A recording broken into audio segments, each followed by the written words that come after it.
Hay una palabra que has escuchado 100 veces y probablemente nunca te has detenido a sentir su peso.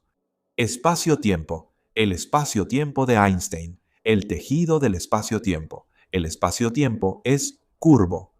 Los científicos lo dicen con una naturalidad que engaña, porque cuando realmente te detienes a preguntar qué es el espacio-tiempo, no lo que hace, sino lo que es, descubres algo un poco incómodo. Nadie lo sabe. Usas esta idea todos los días. Tu GPS no funcionaría sin ella. Ya la han fotografiado curvándose alrededor de un agujero negro. Ya han detectado ondulaciones pasando a través de ella. Y aún así, no existe una respuesta clara sobre de qué está hecha. Te voy a mostrar por qué este es uno de los mayores vacíos de la física y por qué cerrar ese vacío podría poner de cabeza todo lo que crees saber sobre el universo.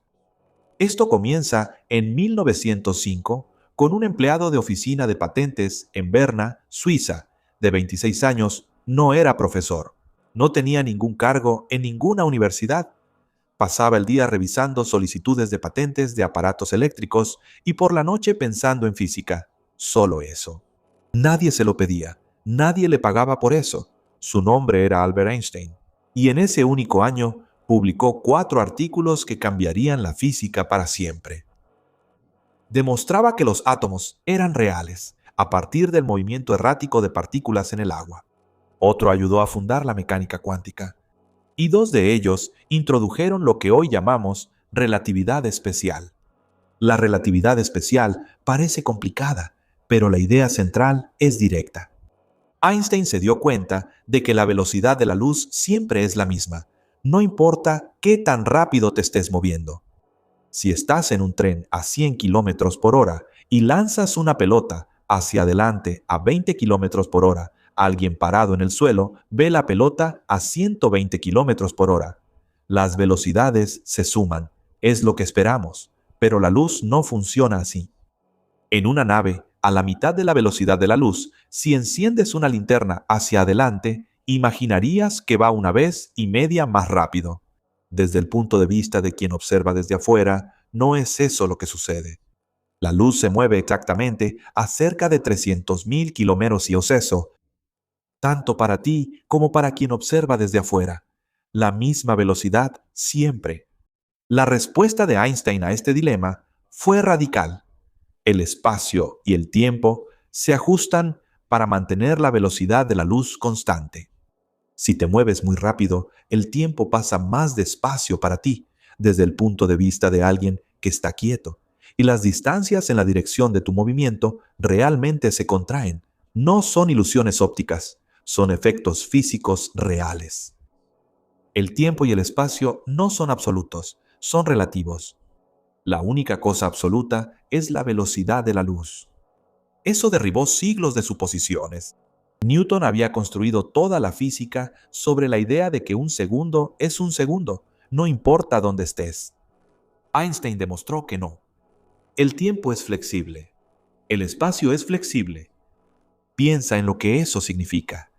En una nave al 99% de la velocidad de la luz en un viaje hasta una estrella a 10 años luz de distancia y de regreso, para ti a bordo, solo habrían pasado algunos años. Pero al regresar a la Tierra, aquí habrían pasado 20 años. Tus amigos tendrían 20 años más. Esto no es ficción. Ya ha sido confirmado repetidas veces. Las partículas inestables en los aceleradores viven mucho más tiempo viajando al 99.9% de la velocidad de la luz.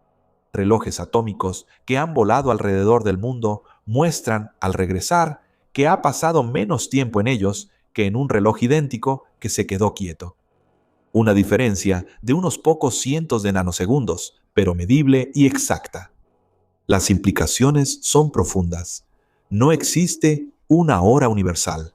No hay ningún reloj cósmico marcando igual en todas partes. Observadores diferentes, moviéndose a diferentes velocidades, discreparían sobre qué eventos son simultáneos. El tiempo no es un río que fluye a un ritmo constante. Es más como una tela que se estira y se comprime, dependiendo de cómo te muevas a través de ella. Pero Einstein no había terminado. La relatividad especial solo trataba con velocidades constantes, ni con aceleración ni con gravedad. Y la gravedad era un problema.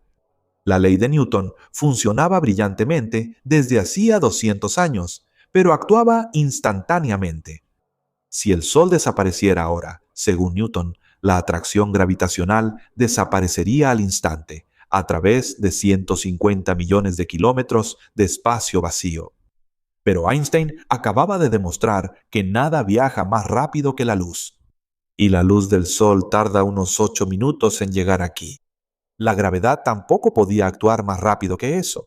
Tenía que existir ese retraso. Algo necesitaba transportar la fuerza gravitacional sin superar la velocidad de la luz. Eso llevó a Einstein a dos de los pensamientos más productivos de su vida, lo que él mismo llamó el pensamiento más feliz de mi vida. Se le ocurrió en 1907, en la oficina de patentes, al imaginar a un obrero cayendo de un techo. Mientras cae, no siente su propio peso, está en caída libre. Si soltara el martillo flotaría a su lado, sin parecer acelerar en ninguna dirección. Parece obvio hoy, después de tantas imágenes de astronautas flotando en la Estación Espacial Internacional.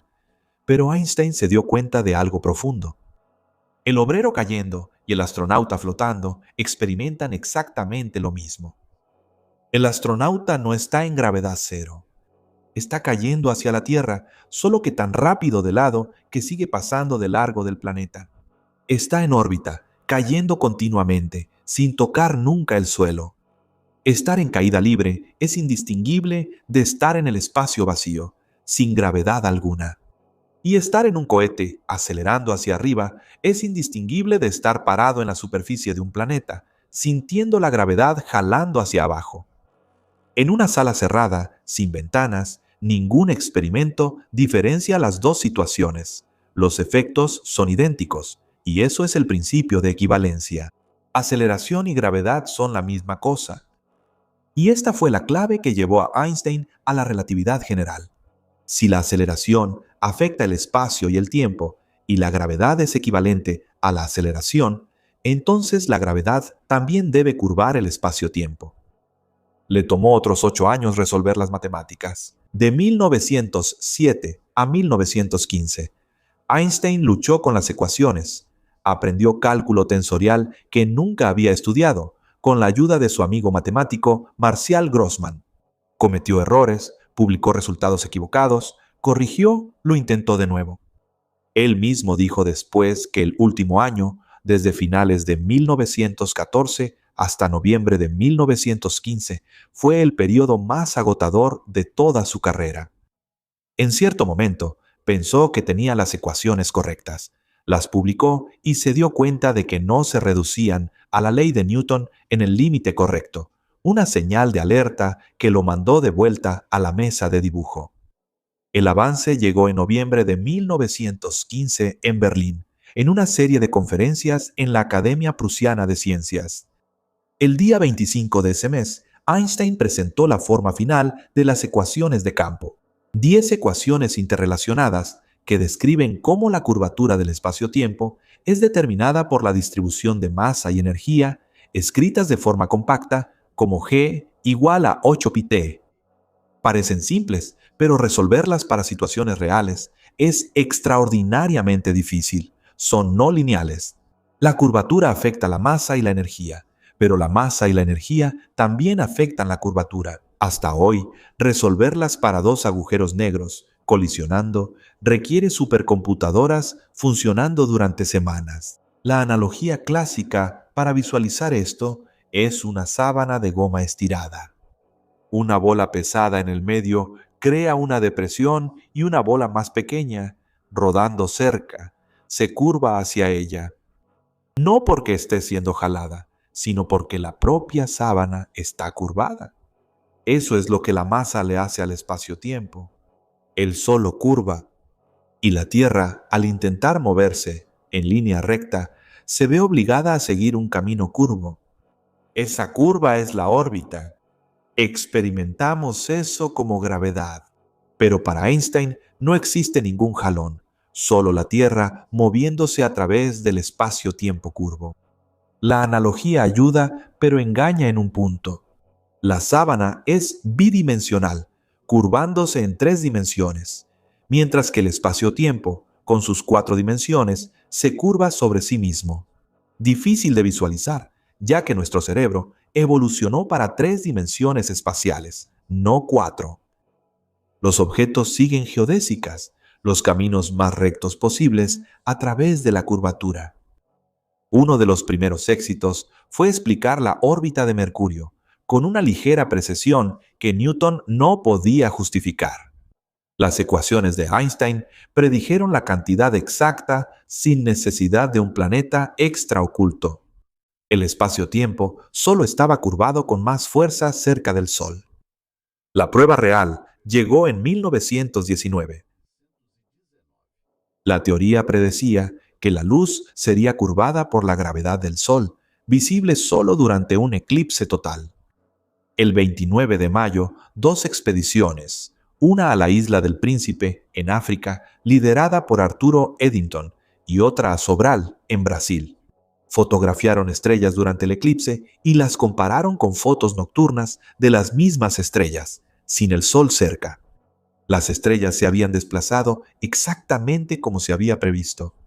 Anunciado en noviembre de 1919, el resultado transformó a Einstein en una celebridad. De la noche a la mañana, titulares en todo el mundo. Para 1922, toda la física estaba de acuerdo. Einstein había resuelto la gravedad. El problema estaba cerrado. Pero no lo estaba. Las ecuaciones eran hermosas, pero difíciles de manejar, y la mayoría de los físicos de la época solo podía resolverlas en casos simples. Una de las soluciones más simples vino de Karl Schwarzschild en 1916, pocos meses después de la publicación de Einstein. El físico alemán, que servía en la Primera Guerra Mundial, incluso en el frente ruso, encontró tiempo para resolver las ecuaciones para el caso más simple posible: una masa esférica sin rotación, sola en el vacío. La solución funcionaba, pero notó algo extraño. A cierta distancia del centro de la masa, las ecuaciones daban valores infinitos. Esa distancia se conoció como el radio de Schwarzschild. Cerca de 3 kilómetros para el Sol y 9 milímetros para la Tierra. Un número sin sentido aparente, ya que el Sol tiene un radio real de 700.000 km. La mayoría consideró eso como un tema sumamente extraño. Schwarzschild murió pocos meses después, a los 42 años, en el frente oriental, sin saber cuán importante se volvería su solución. Durante décadas, el radio de Schwarzschild quedó como una curiosidad. Einstein detestaba las implicaciones. Comprimir una masa dentro de su propio radio de Schwarzschild haría que el espacio-tiempo se curvara tan fuertemente que ni la luz podría escapar. Un agujero negro con una singularidad en el centro, donde la curvatura se volvería infinita y las leyes de la física dejarían de aplicarse. Einstein pensaba que eso era absurdo, una limitación de la teoría, no una predicción real. Escribió artículos en los años 30 argumentando que alguna fuerza siempre impediría el colapso más allá de ese radio, como la presión de degeneración de los electrones o de los neutrones. Hay algo en eso que me parece conmovedor.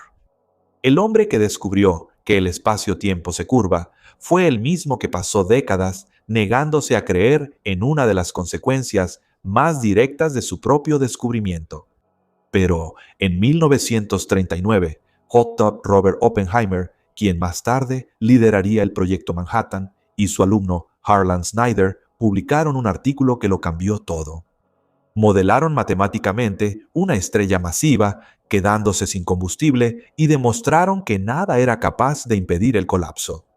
La estrella se encogería más allá del radio de Schwarzschild hasta convertirse en una singularidad. Trabajos posteriores confirmaron esto incluso para modelos realistas. Existe un límite de masa más allá del cual ninguna fuerza conocida impide el colapso en un agujero negro.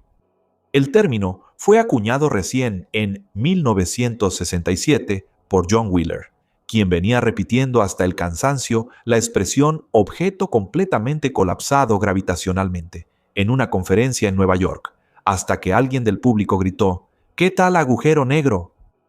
Wheeler adoptó el nombre en ese momento. Einstein detestó el resultado, pero no encontró ningún error en las matemáticas. Murió en 1955 sin aceptar nunca que los agujeros negros fueran reales. Durante la década siguiente, la mayoría de los físicos siguió siendo escéptica, pero las observaciones empezaron a acumularse. En los años 60, los astrónomos descubrieron los cuásares, objetos extremadamente brillantes que liberan una enorme cantidad de energía desde regiones pequeñas. La única explicación plausible eran los agujeros negros supermasivos alimentándose de gas y polvo. En 1965, los objetos se volvieron de gran importancia, ya que una vez que una estrella colapsa más allá de cierto punto, la formación de una singularidad es matemáticamente inevitable. No es cuestión de que la estrella sea perfectamente esférica. Es una consecuencia forzada por las propias leyes de la relatividad general. En 2020, la Real Academia de Ciencias de Suecia reconoció toda esta línea de investigación de una sola vez. La mitad del Nobel de Física de ese año fue para Penrose, exactamente por ese teorema de 1965 por. La otra mitad fue dividida entre Reinhard Genzel y Andrea Ghez, quienes pasaron casi 3 décadas rastreando, con telescopios cada vez más precisos, las órbitas de estrellas girando alrededor de un objeto invisible en el centro de nuestra galaxia, demostrando, en la práctica, que solo un agujero negro supermasivo explicaba ese movimiento. Fue la primera vez que el Nobel de Física reconoció un resultado teórico basado enteramente en la relatividad general, más de 100 años después de que fuera publicada. Stephen Hawking amplió este trabajo a finales de los años 1960 y principios de los años 1970 junto con Penrose y otros. Demostró que las singularidades son características genéricas de la relatividad general y no aparecen solo en los agujeros negros. El propio Big Bang fue una singularidad. Si haces retroceder la expansión del universo usando las ecuaciones de Einstein, inevitablemente llegas a una singularidad. No hay manera de evitar eso dentro de la relatividad general. Eso era profundamente inquietante. La propia teoría predecía lugares donde se rompía. Entonces, en 1974, Hawking hizo otro descubrimiento que sorprendió a la física. Reveló que los agujeros negros no son completamente negros. Emiten radiación. La radiación de Hawking proveniente de combinar la relatividad general con la mecánica cuántica. El espacio vacío no está realmente vacío. Está lleno de fluctuaciones cuánticas, pares de partícula y antipartícula que surgen por instantes breves antes de aniquilarse. Normalmente, estos pares desaparecen demasiado rápido como para tener un efecto observable. Pero, cerca del horizonte de eventos de un agujero negro, el punto sin retorno, donde escapar requeriría viajar más rápido que la luz. Si el par surge justo en el borde, la partícula de adentro puede ser jalada antes de aniquilarse con su compañera, y la de afuera escapa. Para un observador externo, parece que el agujero negro emitió una partícula. La energía vino de él mismo. La partícula que cayó reduce ligeramente su masa. El agujero negro pierde masa poco a poco. Se está evaporando lentamente. Cuanto más pequeño es el agujero negro, más rápido se evapora, ya que la temperatura de la radiación es inversamente proporcional a la masa. Un agujero negro con la masa del Sol tardaría cerca de 10 a la 67 años en evaporarse incomprensiblemente más que los 13.8 mil millones de años de edad del universo. Uno del tamaño de una montaña se evaporaría en una fracción de segundo, en una explosión de radiación de altísima energía. Eso fue revolucionario. Los agujeros negros no son eternos y creó un problema que ha perseguido a la física durante 50 años, la paradoja de la información. Imagina lanzar un libro dentro de un agujero negro.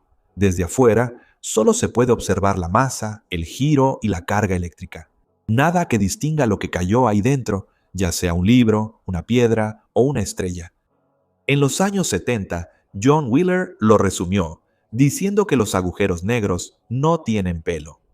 Si fueran eternos, la información seguiría encerrada ahí dentro, inaccesible, pero no destruida. Pero la radiación de Hawking cambia eso. El agujero negro se evapora por completo, convirtiéndose en una nube de radiación térmica, aleatoria, sin llevar información sobre lo que la creó, como el calor de una fogata, del cual no se puede saber qué fue lo que se quemó. Eso violaría la unitariedad, el principio de la mecánica cuántica que dice que la información nunca se pierde de verdad, solo se mezcla. Antes de profundizar más en el misterio, detente un momento y fíjate en algo. Esa idea que nadie entiende completamente, esa teoría que se rompe en singularidades y que tal vez destruya la información, es algo que usas todos los días, sin saberlo. La relatividad general no es solo una teoría abstracta para agujeros negros y el Big Bang. Ella afecta tu vida de una manera muy concreta. Toma el ejemplo más obvio, el GPS.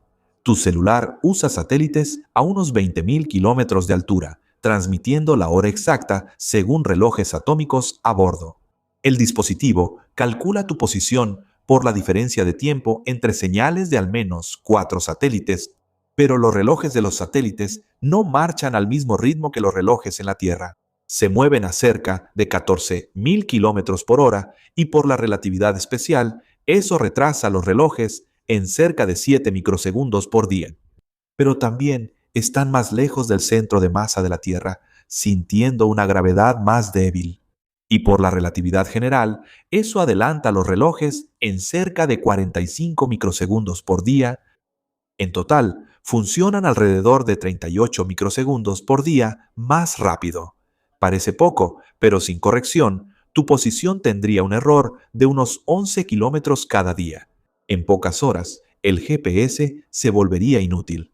Los ingenieros programaron los relojes a una tasa ligeramente diferente, compensando la relatividad. Cada vez que usas el GPS, estás confiando en las ecuaciones de Einstein y funciona perfectamente. Pero nadie entiende lo que realmente es el espacio-tiempo. Solo se sabe calcular sus efectos. Otro ejemplo, aún más extraño, el oro.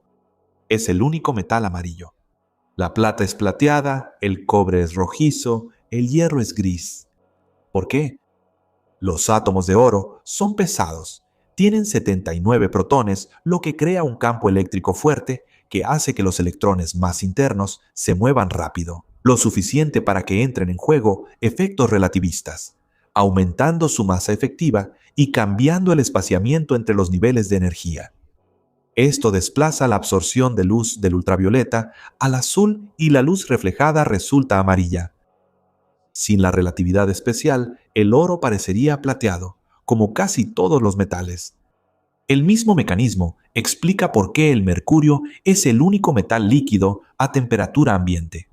Los electrones internos, con 80 protones atrayéndolos, se mueven tan rápido que los enlaces entre los átomos de mercurio se debilitan, lo que hace que el mercurio se derrita a una temperatura mucho más baja de lo que se esperaría.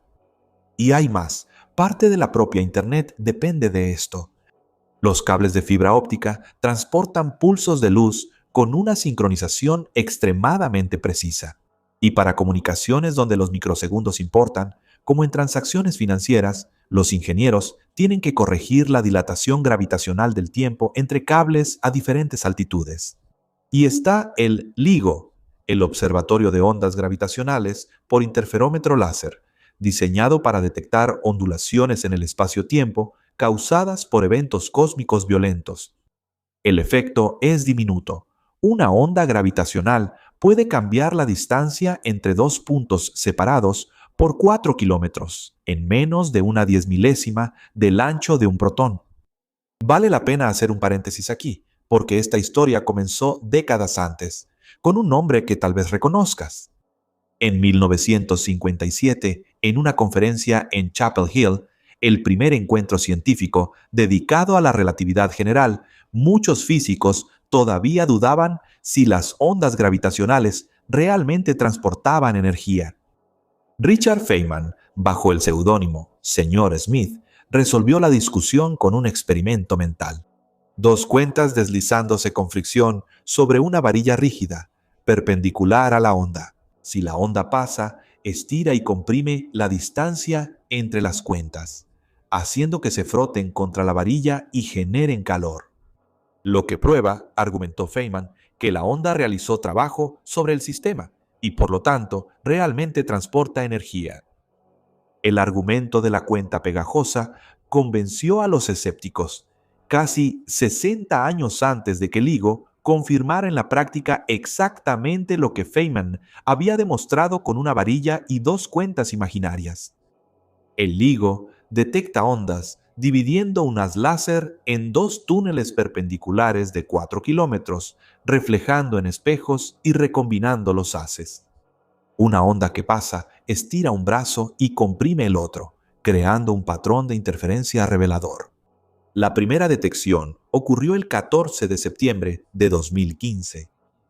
La señal duró cerca de un quinto de segundo, subiendo de 35 a 250 Hz, exactamente el patrón esperado de dos agujeros negros, cada uno con unas 30 veces la masa del Sol. 30 veces la masa del Sol girando en espiral hasta fusionarse y liberando en la fusión más energías. En una fracción de segundo, más de lo que todas las estrellas del universo observable emiten en el mismo intervalo. El evento ocurrió a 1.300 millones de años luz y el descubrimiento fue anunciado el 11 de febrero de 2016, confirmando una predicción que nunca antes se había probado directamente.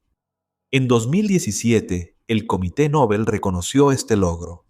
Rainer Weiss, Kip Thorne y Barry Barish compartieron el Premio Nobel de Física de ese año por la construcción del LIGO y por la detección de las ondas gravitacionales. Un proyecto que tomó más de 40 años desde la idea inicial hasta el resultado. Una curiosidad.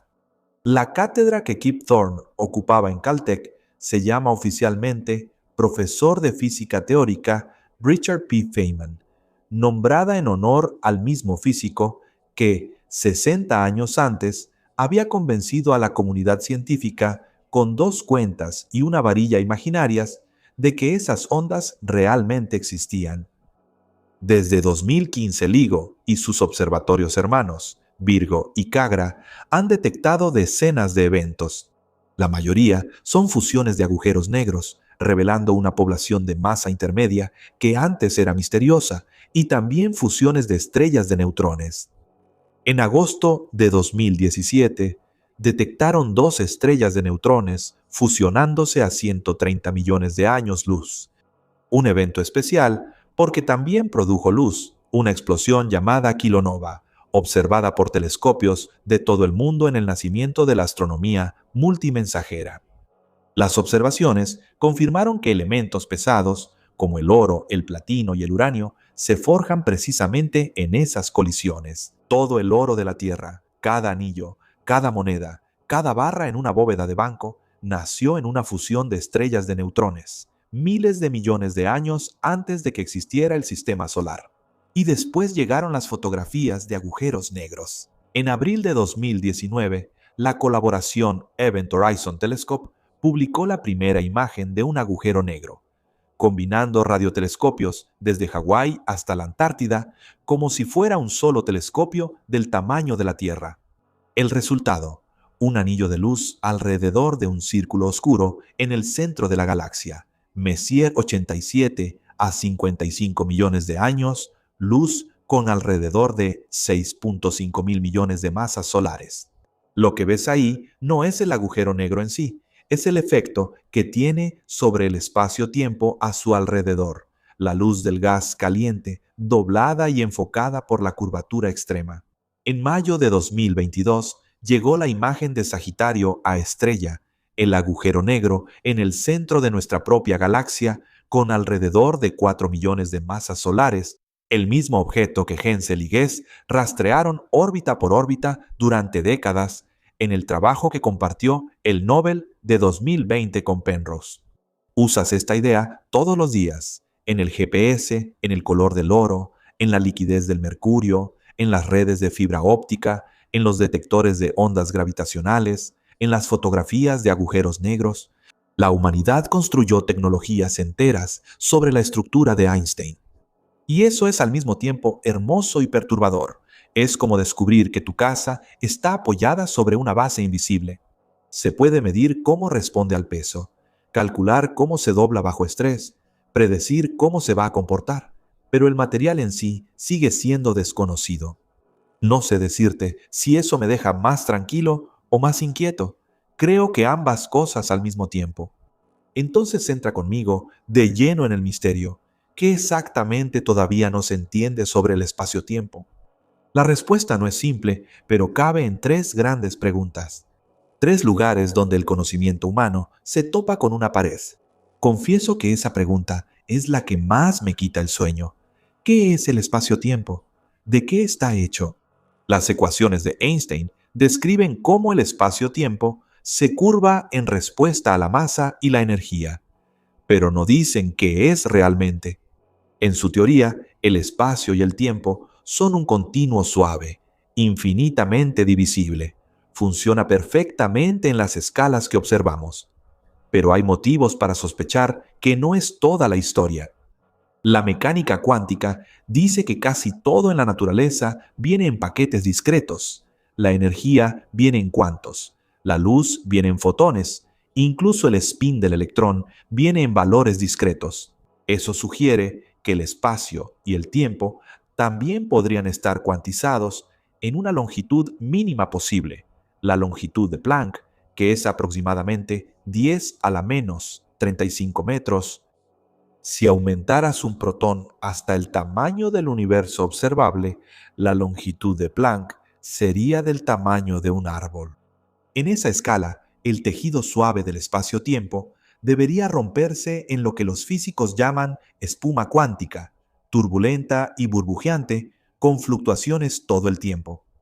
No se puede sondear esa escala directamente. Sería necesario un acelerador unas 10.000 billones de veces más poderoso que el gran colisionador de hadrones. Nos quedan teorías y razonamientos indirectos, con ideas competidoras, ninguna comprobable directamente.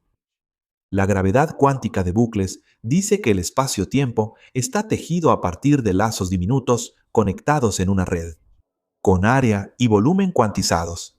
Sugiere que las singularidades tal vez ni siquiera existan realmente, siendo reemplazadas por un volumen mínimo. La teoría de cuerdas dice que los objetos fundamentales no son partículas puntuales, sino cuerdas que vibran en 10 u 11 dimensiones, de las cuales solo percibimos 4, y las demás están enrolladas en escalas cercanas a la longitud de Planck. Es elegante, incluye la gravedad de forma natural y unifica todas las fuerzas, pero tiene un problema serio. Existen quizá 10 elevado a la 500 versiones posibles, dependiendo de cómo se enrollan las dimensiones extra. Mucho más que el número de átomos en el universo observable, y la teoría prácticamente no hace ninguna predicción comprobable en las energías que alcanzamos. También existe una idea más radical. Quizá el espacio-tiempo sea emergente, surgiendo de algo que ni siquiera parece espacio o tiempo. Es la intuición detrás de la llamada ER igual a EPR, nombrada por los puentes de Einstein-Rosen y las correlaciones de Einstein-Podolsky-Rosen. En 1935, Einstein y sus colegas describieron el entrelazamiento cuántico, dos partículas conectadas, de tal forma que medir una afecta instantáneamente a la otra, sin importar la distancia. Y Einstein y Nathan Rosen escribieron sobre soluciones de la relatividad general que contienen agujeros de gusano, atajos a través del espacio-tiempo, pero demasiado inestables para que algo los atraviese. Los físicos se han estado preguntando si existe una conexión entre los dos fenómenos. Tal vez, cuando dos partículas están entrelazadas, estén conectadas por un agujero de gusano diminuto, y el propio espacio-tiempo estaría tejido a partir del entrelazamiento, una ilusión útil que describe algo más fundamental. Es especulativo, pero apunta a una posibilidad fascinante. El espacio y el tiempo podrían ser emergentes, de la misma manera que la temperatura y la presión de un gas emergen del movimiento de moléculas individuales. ¿Qué pasó en el Big Bang? Si retrocedemos la expansión del universo usando las ecuaciones de Einstein, inevitablemente llegamos a una singularidad, densidad infinita, temperatura infinita, curvatura infinita, donde las matemáticas dejan de funcionar. Eso significa que, en realidad, no sabemos qué pasó al principio. Existen pruebas sólidas del Big Bang en un sentido general. El universo se está expandiendo. Las galaxias se alejan en todas las direcciones, con su luz desplazada al rojo, y cuanto más lejos están, más rápido se alejan. Esa relación, descubierta por Adam Hubble en 1929, significa que, si retrocedemos el reloj, todo está más junto, hasta un punto. Hace cerca de 13.8 mil millones de años, el universo era increíblemente caliente y denso. A eso lo llamamos el Big Bang. Aunque no fue una explosión dentro del espacio, sino una expansión del propio espacio. Existe otra evidencia crucial, y esa me parece casi graciosa de lo improbable que es. En 1964, Arno Penzias y Robert Wilson descubrieron la radiación cósmica de fondo, en microondas, en los laboratorios Bell, en Nueva Jersey, usando una antena construida para comunicación por satélite. Captaban un ruido de fondo que no desaparecía en ninguna dirección. Llegaron a sospechar que eran heces de paloma en la antena, hasta que descubrieron que unos físicos de Princeton, a pocos kilómetros de ahí, ya habían predicho exactamente esa señal. Si el universo hubiera comenzado caliente y denso, debería quedar radiación de esa fase, estirada por la expansión hasta convertirse en microondas uniformes provenientes de todas las direcciones. En 1978, ese hallazgo accidental le valió a Penzias y Wilson el Premio Nobel de Física. Un recordatorio de que, a veces, el descubrimiento más importante de la carrera de alguien es justamente el ruido que alguien pasa meses tratando de eliminar. Esa radiación es luz que sobró de cuando el universo tenía apenas 380.000 años. La temperatura cayó por debajo de 3000 Kelvin, los electrones y protones se combinaron en hidrógeno neutro y la luz pudo de repente viajar libremente. Esa radiación se detecta hoy a 2.725 Kelvin, casi uniforme, pero con variaciones de una parte en 100.000, las semillas de toda la estructura del universo, ya que regiones ligeramente más densas atrajeron más materia a lo largo de miles de millones de años, convirtiéndose en las galaxias de hoy. Satélites como COBE, WMAP y Planck mapearon esto y permitieron calcular la edad del universo. Su composición, cerca de 5% materia normal, 27% materia oscura, 68% energía oscura y su geometría aparentemente plana.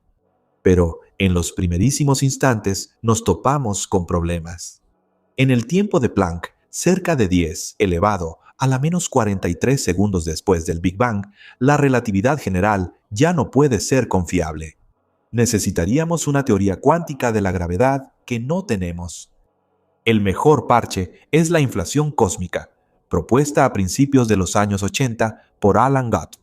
En un instante diminuto, el espacio se expandió por un factor de al menos 10 elevado a la 26, explicando por qué el universo parece uniforme y plano. Pero la inflación no resuelve el problema de la singularidad, solo lo empuja hacia atrás.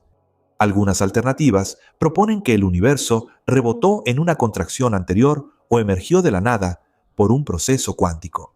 Todas son especulativas.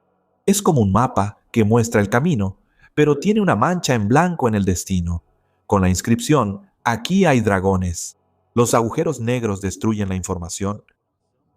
La mecánica cuántica dice que la información nunca se pierde de verdad. Puede quedar revuelta, pero siempre está ahí en principio, en un principio llamado unitariedad. Pero la radiación de Hawking, al ser térmica y aleatoria, parece violar eso. Si arrojaras un libro a un agujero negro y esperaras a que se evaporara por completo, no podrías reconstruir el libro a partir de la radiación resultante. La información simplemente habría desaparecido. Durante décadas, los físicos debatieron esto en la llamada Guerra de los Agujeros Negros. La clave vino del principio holográfico. Toda la información sobre el interior de un agujero negro quedaría codificada en el horizonte de eventos. El área de ese horizonte, no el volumen, es proporcional a su entropía, lo cual es extraño, ya que para objetos comunes, la entropía es proporcional al volumen. Esa idea fue extendida. Toda la información en un volumen de espacio podría ser codificada en la frontera de ese volumen, el universo, como un holograma. La teoría de cuerdas ofrece algún apoyo por la correspondencia ADS-CFT, uno de los descubrimientos más importantes de la física teórica en los últimos 30 años, sugiere que la gravedad y el espacio-tiempo pueden emerger de una teoría cuántica más fundamental, que ni siquiera incluye el espacio y el tiempo como ingredientes básicos. Pero faltaba explicar cómo la información sale del agujero negro. En 2019 y 2020, una serie de artículos introdujo el concepto de islas. Al calcular la entropía de la radiación de Hawking, es necesario incluir una región dentro del propio agujero negro, que está correlacionada con la radiación que escapa. A medida que se evapora, esa isla crece hasta incluir todo el interior, y la radiación pasa a llevar toda la información que cayó ahí dentro. Eso resolvió matemáticamente un antiguo enigma, la curva de Page, calculada en los años 90 por Don Page. Si la información se conserva, la entropía de la radiación debería primero subir y luego bajar de nuevo a cero, exactamente la curva que el cálculo de las islas reproduce. La mayoría de los físicos cree que estamos muy cerca de resolver la paradoja, y el progreso apunta a algo profundo. El espacio, el tiempo y la gravedad quizá no sean fundamentales. Quizás surjan del entrelazamiento cuántico. ¿Y por qué importa eso? Porque la física hoy se basa en dos grandes teorías, la relatividad general y la mecánica cuántica, cada una extraordinariamente exitosa en su campo, pero que se contradicen cuando se aplican a la misma situación, el interior de un agujero negro o el Big Bang. Una teoría cuántica de la gravedad uniría los dos pilares de la física, y la historia sugiere que las grandes unificaciones llevan a revoluciones tecnológicas. Maxwell, al unificar la electricidad y el magnetismo, llevó a la radio y a las telecomunicaciones. La mecánica cuántica llevó a los semiconductores y a las computadoras. La relatividad, que parecía abstracta, hoy sustenta el GPS y explica la equivalencia entre masa y energía detrás de la energía nuclear. Nadie sabe qué tecnologías podría traer una teoría cuántica de la gravedad. Más importante aún, entender el espacio-tiempo respondería preguntas que la humanidad se ha hecho durante milenios. ¿De dónde vino el universo? ¿Qué sucede dentro de un agujero negro? ¿Por qué el tiempo fluye en una sola dirección? Hay algo filosóficamente profundo en el hecho de que el espacio-tiempo quizá no sea fundamental. Es parecido con el hecho de que ya sabemos que la solidez de la materia es una ilusión emergente. Los átomos que forman una mesa son, en su mayoría, espacio vacío, y la sensación de solidez proviene de las fuerzas electromagnéticas entre ellos. Si el espacio-tiempo es emergente de la misma manera, la distancia y la duración pueden ser ilusiones similares. En el nivel más profundo, tal vez solo exista información cuántica, y el espacio y el tiempo emerjan del patrón de esas correlaciones. Eso plantea preguntas fascinantes sobre los viajes en el tiempo. Las ecuaciones de Einstein realmente permiten soluciones con curvas temporales cerradas, caminos que se doblan de regreso a su propio punto de partida en el tiempo. Pero esas soluciones crean paradojas, como la clásica paradoja del abuelo. Stephen Hawking propuso la conjetura de la protección cronológica, la idea de que las propias leyes de la física impiden que se formen curvas temporales cerradas. Nadie sabe cuál idea es la correcta, pero el hecho de que las ecuaciones permitan esas soluciones sugiere que el espacio-tiempo es más extraño de lo que imaginamos. Entender el espacio-tiempo también cambiaría lo que esperamos para el futuro de la civilización. Si los atajos a través de él fueran posibles, galaxias enteras podrían estar conectadas. Si no, cada civilización quedaría confinada a su propio sistema estelar. Y existe, por último, la simple belleza de entender.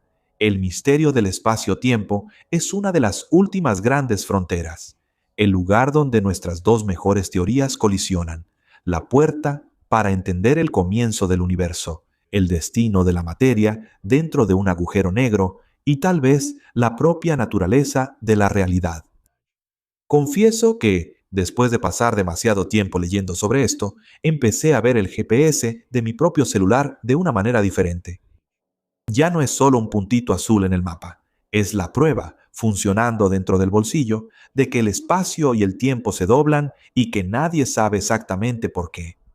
Empecé a sentir menos ganas de tener una respuesta lista para todo y más curiosidad por vivir bien dentro de una pregunta que todavía está abierta. Estás viviendo un momento raro, aunque no te des cuenta. Esta es la primera generación en la historia con herramientas capaces de investigar estas preguntas en serio.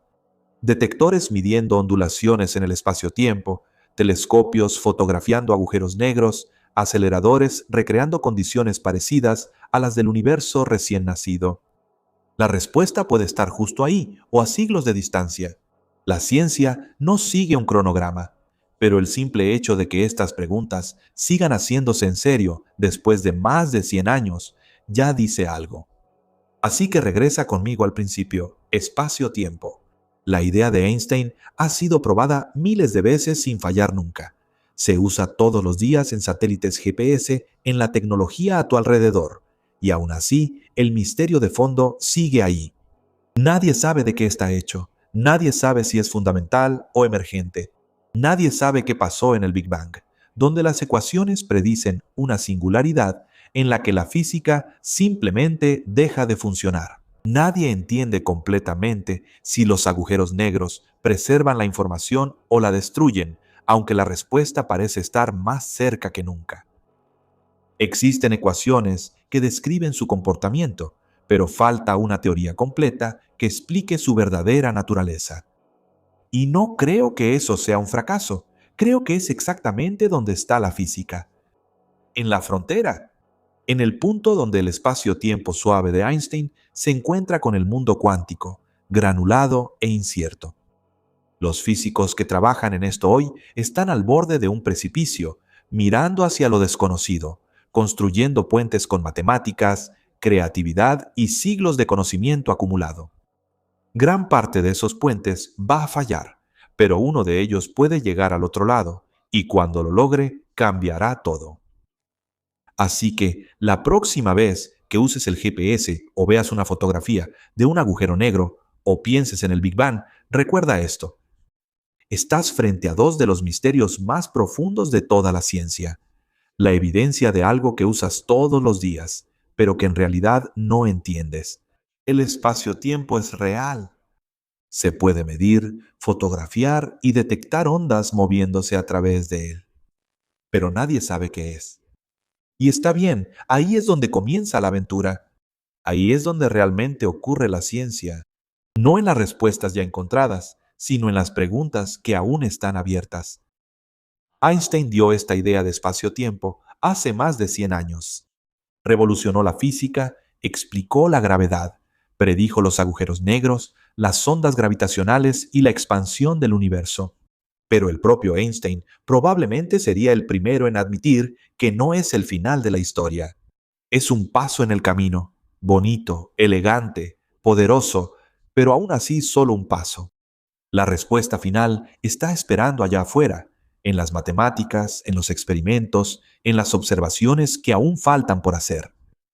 Alguien la va a encontrar, tal vez incluso en esta generación, tal vez dentro de siglos.